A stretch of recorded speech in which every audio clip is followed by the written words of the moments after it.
Аузу биллахи минаш шайтанир раджим. Бисмиллахир рахманир рахим. Робби яссир ва ла туассир, робби таммим бил хайр. Амин. Фаслу.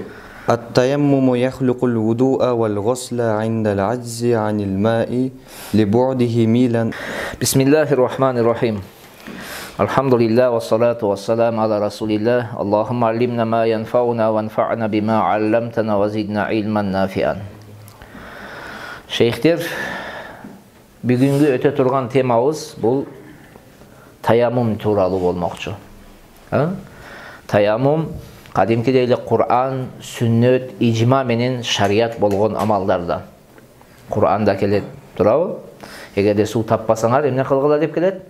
Tayammum kılgıla dep kelet. Peygamberimiz sallallahu aleyhi ve sellem iyi hadisinde aytat ko, toprak musulmandın tazalauçusu eğer 10 yılga çeyin bolsa dagın deyit da, su tapkanga çeyin tayammum kıla berse bola beret deyit. Anan icma degeni büt kılımının ar bir şu Peygamber sallallahu aleyhi ve sellem'in kiyinki doğrudan mesela sahaba, tabeyin, taba tabeyin, şu bizdin doğruga çeyin bardık ulu mujtahid alımlarımız bir bütün yedine kılasına bir doğuş menen bardığı tayammumның şariat ekendigin emne kılgan? Kavul kılgan taksırı. Çünkü bunu icma dep koyot. Oşonduktan tayammumның şariat ekendigini kim taňa turgan bolsa, kavul kılıp alsa, al adam kayri din bolup ketet taksırlar. Çünkü bolgonu alımlarımızın ortasında içki amallarında ne var? Talaş var. Her kimisi özünün nelerini aytkan, erejelerini aytkan. Bunday kısa boladı, bunday kısa bolup aytdı. Negizinen tayammum degen söz bar ekendiginde talaş yok. Afun bu. Bunda uşul tayammum degen sözdün özünün leksikalık jana terminologiyalık manisi var jigitler. Leksikalık manileri ne de? Slavarny перевод. Sözdükteki perivodu var. Jana oşonda öyle istilahi degeni bol şariattın koldonuusundagı perivodu var. Mafhum bu? Tayammumның leksikalık manisi emne? Jön ele maksat kılуу. Maksat kılууну tayammum dep koyot. Şimdi bir de seni niyet kılasız. Mına oşonu ne dep koyot? Tayammum dep koyot. Sizler Arap tilinde şunu misalga kasattu je bolsam nawaitu deysin go. Oşon orduga bunu da koldonsoň bolat da. Kur'an'da ayat dagın kelet go. Wala tayammamul habis. Seler replasty emne kılıp agıla jamanda? Maksat kılıp agıla. Maksat kılıp agıla. Аны көздөп ögüledik. Çünkü alemi şariattagı manisini kıskaça ayta turgan bolsok, taza toprakka tayammum kılуу, tazalanуу niyeti menen tayammum kılуу niyeti menen taza toprakka kolubuzdu bir ulup yüzübüzgө sürtüp, jana bir urup eki kolubuzga çıkanagı menen birge sürtүүnü ne dep koyot ekендер? Tayammum dep koyot. Çünkü kıskaça aytkanda. Mafhum? Men sizlerge arapçasyny aytıp birden oturbadım. Kıskaça kırgızçası uşul. Emi mına ошол tayammumdu azır öte turgan temabızda kaysyl uçurlarda tayammum kılsa bolot. Kaysyl uçurlarda bolboyt. Anı şartları emne, anı sünnetleri emne, anı içindeki farzları emne. Mına azır bugünkü öte turgan temabız dağına mına uşul neselerdi bizge emne kılar, çeçmede beret. Mafhum? Emi kotarolu. At-tayammumu yahliful vudu'a vel gusla indal aczi anil ma'i li bu'dihi milan. Tayammum darat jana gusuldan orun basar bolot. Taqtab aytkanda darattın orduga tayammum alsaң bolot. Gusuldun orduna da tayammum alsaң emne eken? Bolot. Ekö tengine ne eken? Orun basar bolot. Suuga alı jetbegendikten, suunu koldonuga alı jetbegendikten, suunu koldonuga alı jetbegendik taksırlarım. Eki tür bolot. Hakiki bolot, hukmi bolot. Hakikisi çında öyle su yok sen koldan albaysın da. Hukmi degeni su var birok sen oğru atasın diye başka bir sebepler var. Bunu hukman su senin için yok siyaktı bolot öküm jagынан. Mafhum mu? Kıskası kitaptın yazıcısı en birinci ne deydi? Suğa alı jetbegendikten tayammum darat jana gusulga emne bolot? Orun basar bolot. Sebebi ne? Libu dehi milan bil mil alыс bolgonduktan deydi.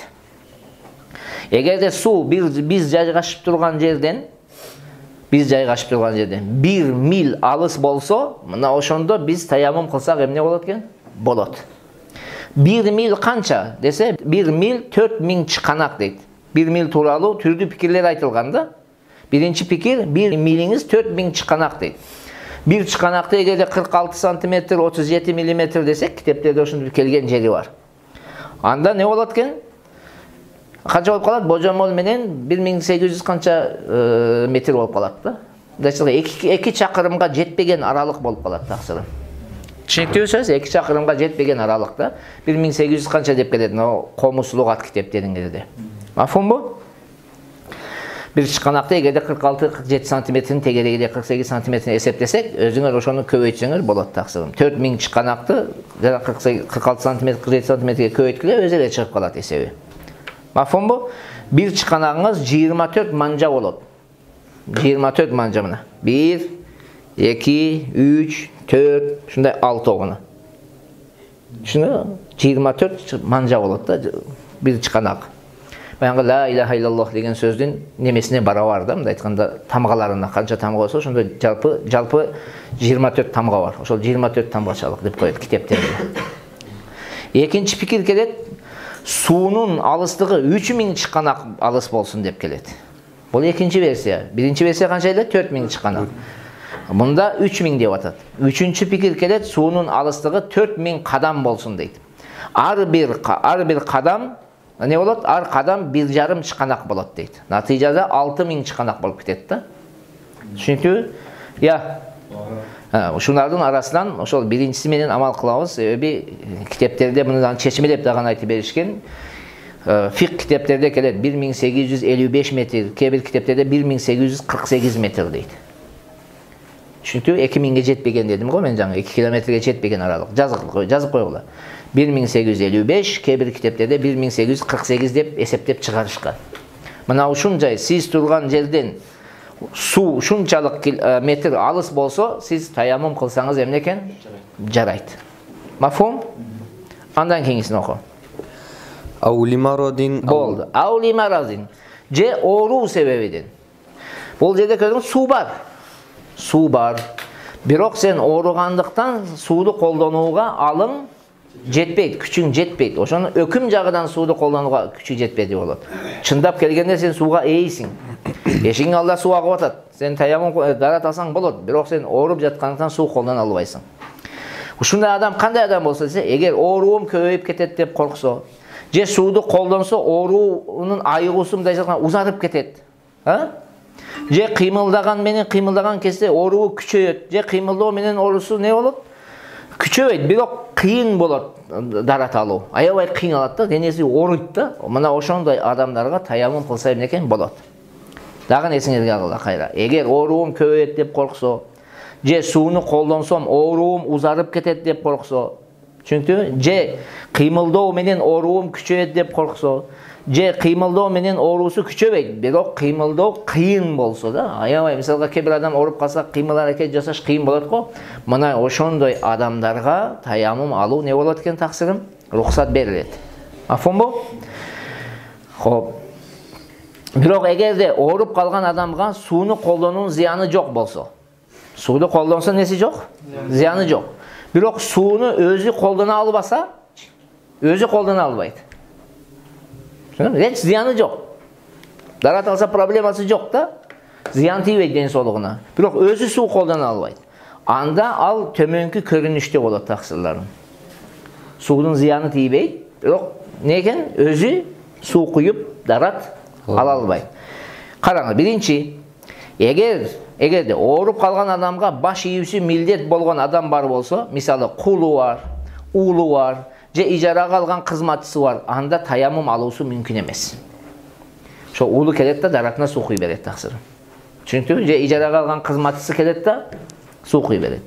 Экинчиси, эгер аталгандардан башка жардам сураса, жардам бере турган адам табылса, таяммум кылбайт. Кээ бир китептерде келет, башкадан жардам суроонун кажети жок деп дагы келген жерлери дагы бар да. Афымы өзүнүн күчү жетпейби, баласы жокпу, кулу жокпу, башкадан жардам сурасын кажети жок деген неме бар. Мафум?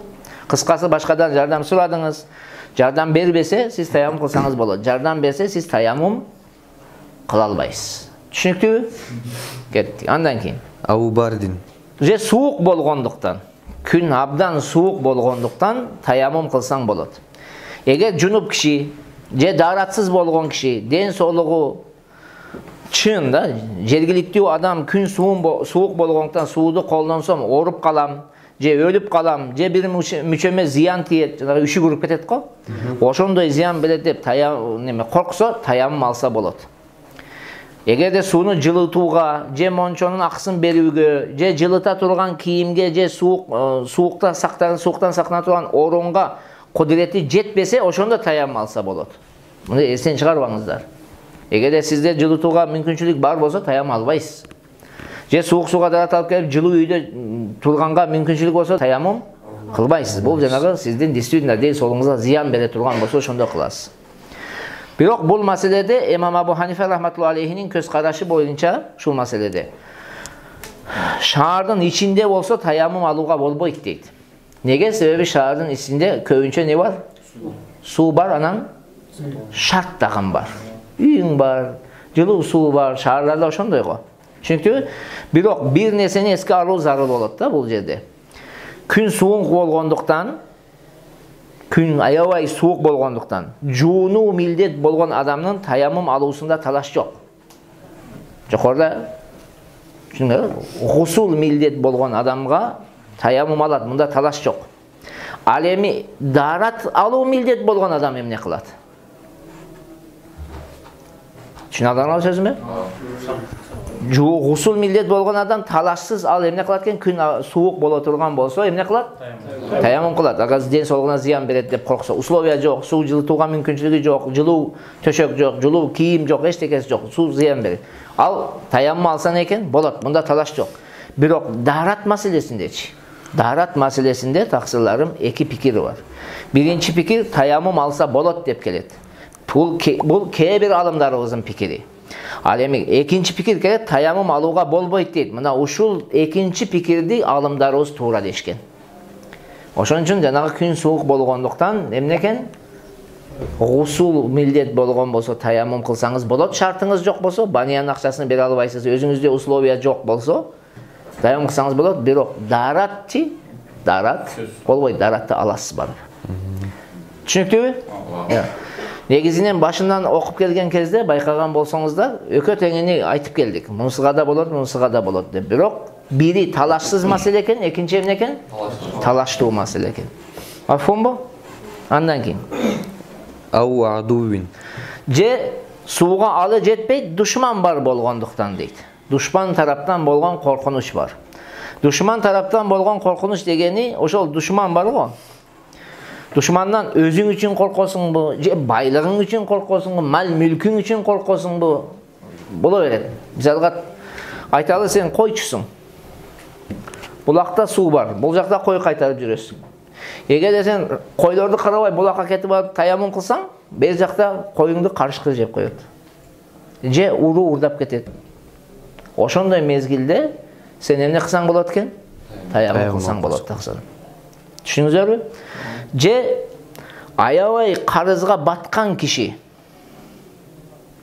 Аябай карызга баткан киши. Өттө карыздарда душман немелери, карыз талап кылуучулар, доо кылуучулар аңдып жүрүшөт. Бул жашынып алган таксырым. Түшүнүңүздөр? Жашынып алган да. Сыртка чыкса, уну кармап туткундап ал барып не? Милицияга камап салышат. А бул байкушта төлөй турган акчасы жок.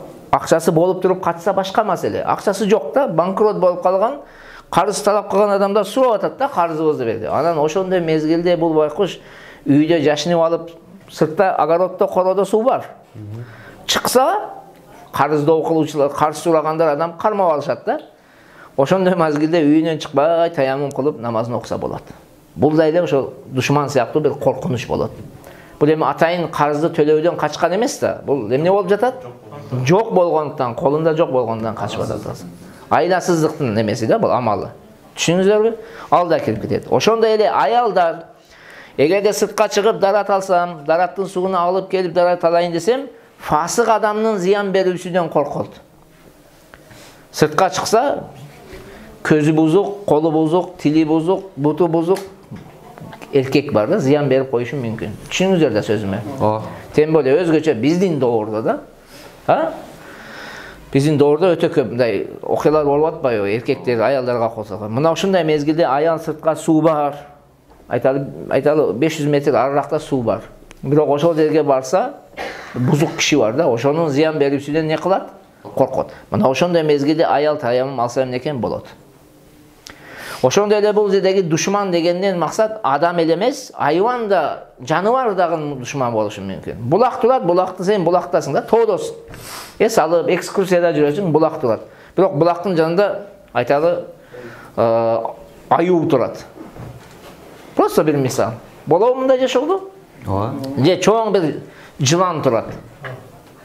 Болобу? Мындай нерсе көп эле учурайт да талаада. Мына айыл бардыгыбыз эле айылда жүргөн балдарыбыз да билебиз. Тоолордо көп болот бул нерсе. Көрдүңбү? Эми сен булактын жанына бара аласыңбы аюу турган кезде? Жок. Же бир арстан турат, же карышкыр турат, бара аласыңбы? Бара албайсың. Ошондой мезгилде башка суу жок айлана чөйрөдө. Кенен таямым кылсаңыз эмне экен? Болот таксы. Мафхум? Кош. Ау атошин. Же чаңкагандыктан. Аташ дегени чаңкап калгунун коркунучу болгондуктан дагы адам таямым кылса болот. Өзүнүн чаңкап калуусунун коркунучу барбы? Же жанында чогуу кетип аткан досунун чаңкап калуусунун коркунучу барбы? Же болбосо сиз алга үстүнө минип алып кетип аткан эшегиңиздин, атыңыздын чаңкап калуунун коркунучу барбы? Итиңиздин чаңкап калуунун коркунучу барбы? Сизге телек болуп кетип жаткан. Любой нерсенин чаңкап калуунун коркунучу болсо, чөлдө кетип жатканда, сууду ага ичиресиз же өзүңүз ичесиз, бирок таямым кылып намаз окуй бересиз. Мафхумбу? Дарат албайсыз. Эгерде сиз сууду колдонсоңуз, суу бар. Суу бар, иштетсеңиз болот даратка. Бирок аны иштетсең чөлдө эмне болот? Же өзүң чаңкайсың, же досуң чаңкайт, же итиң чаңкайт, же коюң чаңкайт, же атың чаңкайт. Болобу ошондой жашоодо? Болот. Эми мурунку доорларда бул көп болчу да. Туурабы? Себеби адамдар бир жерден экинчи жерге баруу үчүн транспорт неде? Мерстер, джиптер эмнеде ал кезде таксы? Эшек, төө. Эми төөгө чыдамдуураак мейли. Бирок эшек, пешектер, эки кой уйларыбызды бир жака айдап барсаңыз, булар көбүрөөк чаңкайт да. Туурабы? Ошондой мезгилде сууну тигиге берип туруп, өзүң эмне кылышың керек экен? Таямым кыласың. Мафхумбу? Кош. Ам коркунуч болсо деп өзүң үчүн эле коркосуң деген түшүнүккө барбагыла. Көрдүңүз? Сизге тиешелүү. Эмнеге зыян келүүнүн коркунучу болсо чаңкап калуудан. Ошого сууду бересиз. Түшүнүктүү? Кеттик. Ау адами алатин. Же алат жок болгондо, тактап айтканда курал, идиш жок болгондуктан дейт. Мындай мисал катарында айтсак, кудукта суу турат да. Суу турат, терең. Сен ага түшө албайсың. Жип болсо чака жок, чака болсо жип жок деген сөз. Түшүндүңүзбү? Ошондо түшүп ала алабызбы, дарат ала алабызбы? Ала албайбыз. Мына ошондой мезгилде дагы эмне кылсаң болот экен? Таям кылсаң болот. Мафхум? Кош. Ау خوفي فوتي ما يفوت لا إلى خلف كصلاة العيد ابتداء أو بناء. Болду, ошончосун менен айтат. Ау خوفي فوت ما يفوت لا إلى خلف. Бул эреже, ушул эрежени жакшы эсиңерге алгыла. Же орун басары жок намаздын каза болуусунун коркунучу бар кезде таямым кылсаң болот дейт. Орун басары жок. Cuma namazda orun basar var mı? Siz cevap veriniz. Deme peşin namazı. Aha, orun basar var. Ötüp gitti peşin okuyorsun da. Uçurdağı namazda orun basarı var mı? Ne ya? Kaza namazı. Kazası. Gördün mü? Oşun için bu zede karasan son derece ayıp otar. Bir namazın kaza oluşunun korkunuşu var. Ar namazı kayda sen ordun toltura albaysın. Buna oşondoy namaz kaza olup kalıyorsun korkunçu olsa sen darat alırsan vakit ne olur? Ötüp ketet. Bütüp kalat namaz. Yetişmeysin. Anı keyin okuya albaysın sen. Tura? Oşondoy mezgilde su bar bolsa dağın var mı? Tonnası men su bar bolsa dağın sen tayammum kılsan ruhsat verilir. Misalıga deyit, birincisi ayit namazı deyit bana.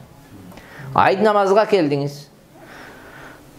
Darat men geldiniz, yolda Kokostan propuskat boldu. Jel çıkıp ketти. Darat sındı mı? Je daratsız geldiniz. Kelip darat algıçanız bilesizler. Bizde batili ayet namazını emne kılıp koyat? Okup koyat. Asır süresi menen Nasır süresini okuganda bitip kalat. Sen darat algıçan anı jönle okup koyuşun mümkün. Turabı jende emes mi? Ya. Emi sen barıp darat alsan, emi jetişem desen go meyli. Jetişsen go meyli. Jetişbey turgan bolsan da bu jerde. Ötüp ketet, bitip kalat. Oşonda korkunuş var da. Ошондо сиз эмне кылат экенсиз? Таяммум кылып намазды окуй берсеңиз боло берет. Бул иптидаан дегенге мисал. Эми бинаан дегени кандай? Бинаан дегени таксыларым, намазды баштадың сен дарат менен Аллаху акбар деп баштадың. Же таяммум менен Аллаху акбар деп баштадың. Бирок биринде кичине талаш бар, эми ал жака киришип кетпейли. Дарат менен же таяммум менен баштадың да намаз окуп аткан кезде кокустан кетти да. Чүнкү кокустан тык деп кетип калды. Отуруп койдуң. Болобу ошондой? Эми жашоодо болот да бул нерсе. Бул нормальный, эч нерсе бул. Табигатта болушу мүмкүн да бул нерсе. Ошондой мезгилде эми сен ошончолук сапты бузуп чыгып дарат алып келсең, кайра үлгүрөсүңбү? Үлгүрбөйсүң таксырым. И кайра келип уюп окуйм десең дагы не кылат адамдар? Түртүп сени намазыңды бузуп салыштары мүмкүн да. Жана адамдар кайра бүткөн кезде не кылат? Сен карган рекеттерди окуйм десеңиз, карабайт да сизди. Сүрүп чыгып кетет да, жана чогуу ызычы болуп кетет го мечиттен чыгайын дегенде. Сен барып дарат алып келсең дагы толуктай албай каласың намазда. Мына ошондой мезгилде намаздын ортосунда даратың сынып калса, дароо ошол жерде бар го, колду ачып эле дуалга колуңузду уруп, же чаңдуу нерсеге колуңузду уруп, бетиңизге сүртүп, кайра уруп чыканактарыңызды кайра туруп аласыз. Ниет кылбайсыз, кайра жөн эле туруп аласыз. Намаз кете берет. Унчукпайсыз. Жок, ниет бет кереги жок. Ал же сиз ниетиңиз бар, ошол ниет жетет. Жөн эле туруп, колду кайра байлап, продолжать кылып, улантып кете бересиз. Түшүнүктүү? Муну не деп коет экен дейт? Бинаан дейт. Түшүнүктүү? Я. Бирок эске алыңыздар, мен жаңы не дедим? Бул намазды дарат менен баштагансыңбы, же таяммум менен баштагансыңбы, айырмасы жок дедим, Бирок таяммум менен баштаган болсоң, маселе талашсыз. Таяммум менен баштаган болсоңуз, кайра таяммум алсаңыз, намаздын ортосунда дарат бузулат. Бунда талашсыз, баардык алымдарыбыз болот дейт. Бирок эгерде дарат менен баштап туруп, андан кийин дарат сынса, таяммум кылуу тууралуу Абу Ханифа рахматуллахи алейхи болот дейт. Имам Абу Юсуф менен Имам Мухаммаддын көз карашы боюнча болбойт. Болбойт деген сөздү айтат бул экөө. Бирок фатва ошол болот дегенине берилген. Түшүнүңүздөрбү? Ошон үчүн мен сразу эле кимдин сөзүн айтып койдум жаңы башында? Абу Ханифа рахматуллахи алейхи. Түшүнүктүүбү? Вал джиназати ли гайрил вали. Болду. Жана жаназа намазына орун басар болот. Жаназа намазында орун басар барбы? Жаназа намазында орун басары жок. Ошондуктан таяммум дарат менен гусулдун ордуга не боло берет бул жерде дагы? Өтөт. Орун басар болуп эсептелет. Себеби жаназа намаз 4 такбир. Аллаху акбар, Аллаху акбар, Аллаху акбар, Аллаху акбар бүттү. Сен дарат алсаң, аны 10 жолу бүтүп коет. Кээ бир адамдар. Туурабы? Эми үлгүрбөйм, ошону келсеңиз үлгүрбөйм деп корксоңуз, сизге дагы таяммум кылууга эмне берилет экен? Рухсат берилет таксырым. Карасаңыз, бирок эмне деп жатат? Ли гайрил вали. Сөөктүн ээсинен башка адамга рухсат дейт. Сөөктүн ээсине болбойт деп жатат да, мындай айтканда. Сөөк дегенди түшүнөсүңөр да? Жана өлүктүн ээси. Сөөк деп деган коюшат го, Өлүктүн ээсине болбойт. Өлүктүн ээлери себеби билет ошолордун колунда таксыр. Андан рухсатсыз сен жаназа окуй албайсың. Ал рухсат бербесе эч нерсе кыла албайсың да сен. Туурабы? Обычно ошондой да. Ошондуктан аларга таяммум кылууга болбойт дейт. Эми ушул маселеде талаш бар. Өлүктүн ээсине таяммум алса болобу, болбойбу? Бирок китеп эмне деп жатат? Болбойт. Бирок негизинде ага болбойт деп жатат. Ал сөзсүз дарат алыш керек деп жатат. Андан өлүктүн ээсинен башкаларга таяммум болот деп жатат. Бирок бул жерде болбойт дегени менен алымдарыбыздын ортосунда бул маселе талаш маселе таксырым. Чүнкү өлүктүн ээсине болобу, болбойбу дегенде талаш бар. Хасан бин Зияд рахматуллахи алейхинин Абу Ханифадан болгон бир риваятында өлүктүн ээсине таяммум кылууга болбойт деп келген. Көрдүңбү? Ошон үчүн буга не дейт? Ли гайрил вали деп айтып жатат. Бул кимдин риваят экен? Хасан бин Зияд деген алымнын Абу Ханифадан кылган риваятында. Ушул риваят Хидая Хония жана башка китептерде туура деп айтылган. Бирок Зохири риваят боюнча, Зохири риваят фатва боюнча өлүктүн ээси дагы таяммум алса болот деп айтылат. Чүнкү Халваи, Имам Сарахси рахматуллахи алейхилер мына ушул риваятты сахих туура деп айтышкан да. Рофи рахматуллахи алейхи дагы өзүнүн мындай эрежелери бар да. Уламалардын ортосунда мунусу бири аны сахих десе, муну сахих десе, Зохири риваятка кайтуу келет деген эрежени айтат. Карасаңыз азыр Хидая не деди? болбойт. Беркisi болот. Бирок экетең эмне деди? Хуа сахих, бул туура деди. Мунусунда айдан бул туура. Болбойт деген киши өзүнүн сөзүнө туура деп атат. Болот дегенде туура. Ушундай моментте эреже бар. Эреже эмне экен? Талаш болгон экитен тараптан бул сахих деп айтылган кезде зохири риваятка кайтыш керек. Зохири риваят боюнча эмне экен? Жана жокоруда айтканыбыздай болот. Алда таяммум кылса болот. Себеби жаназа намазын кечиктирүү жакшы эмес. Дароо шар окуш керек. Мүмкүнчүлүк пайда болор менен дароо окуш керек. Анын дарат алды деп 2 саат барып алып кечиктирбеш керек. Түшүнүктүүбүз таксыларым? Эми бул жерде эки гана эмнени айтып атат? Эки гана намазды келтирди. Орун басары жок, эки гана намаздарды айтты. Тура орунду толуктоого мүмкүн эмес болгон эки гана намаз айтылды. Бирок мындан сырткары дагы намаздар бар. Мисалга, пешин намазынын кийинки 2 рекет сүннөтү. Пешин намазынын фарздан кийинки 2 рекет сүннөттү. Сүннөт каза болсо орун басар барбы? Жок. Негизинен сүннөттү жок да орун басар. Мисалга, bir adam peşinin farzını biraz kechiktirip okudu. Farzı okup büttü, daratı sındı. Farzı okup salam bergende eптеп кыскасы кандай кылган экен? Жети билгирип салам берди да. Анан daratı сынды. Эми барып дарат алса, сүннөт не болуп калат? Убакыт чыгып кеткендиктен калып калат. Ошол моментте дароо таяммум кылып сүннөттү окубаса болот. Себеби анын орун басары жок. Түшүнүңүздөрбү? Бул bir misal. Экинчи misal. Bir adam şaşke namazını okuyup da. Şaşke namazı kayсы namaz? Duha. Hem kандай olup keçigip kaldı? Эгерде дарат алса чак түшүп болуп калат. Чак түшүп намаз окуса болобу? Болбойт. Күнөө турабы? Аябай убакыт аз калганда дарат алса болбойт, үлгүрбөйт. Дароо таяммум кылып шашкени окуп алса болот. Же түндө тахажжудка турасыңар. Тахажжудка турдуң, таң атууга кичине вакыт калды да, 2 рекет окугандай вакыт калды. Сен барып дарат алсаң, бул жакта тахажжудтан куру каласың. Тахажжудтун казасы барбы? Дароо таяммум алып туруп тахажжуд окубасаң болот. Түшүнүктүүбү? Ошон үчүн жанагы кээ бир адамдар ошол 2 убакыт намазга гана чектеп коёт, ал туура эмес. Андан сырткары дагы орун басары жок, орунду толуктоого мүмкүн эмес болгон намаздар болсо, аларды дагы ушинтип толтурсаңыз эмне экен? Болот, ошолордо да таяммум кылып толтуруп окуп коесуз. Валлаху алам бис-саваб ва илейхил маржа вал мааб. Ассаламу алейкум ва рахматуллахи ва баракатух.